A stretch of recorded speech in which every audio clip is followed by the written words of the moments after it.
Kita ke informasi berikutnya, saudara. Sapi kurban milik seorang peternak di Kabupaten Bone, Sulawesi Selatan bernama Turbo dibeli Presiden Joko Widodo. Sapi berbobot 1 ton 50 kg berjenis simental. Sapi berjenis simental dan memiliki bobot 1 ton 50 kg ini berusia 4 tahun 10 bulan. Tasdir, sang pemilik sapi, merasa senang sapinya terpilih menjadi hewan kurban Presiden. Untuk jadi sapi kurban Presiden Jokowi, sapi Turbo telah melalui banyak pemeriksaan, termasuk uji lab dan dinyatakan bebas dari penyakit. Ini menjadi tahun ketiga Presiden Jokowi berkurban sapi untuk warga Kabupaten Bone.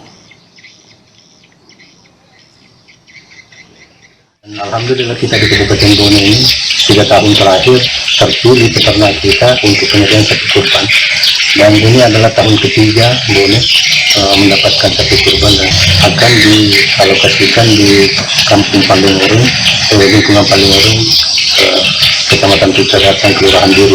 Saya sangat bersyukur sekali Pak, karena sapi kami yang saya ternak selama ini dia yang terpilih untuk Bapak Jokowi untuk menyumbangkan ke masyarakat Kabupaten Bone. Kalau ini saya ternak selama 3 tahun.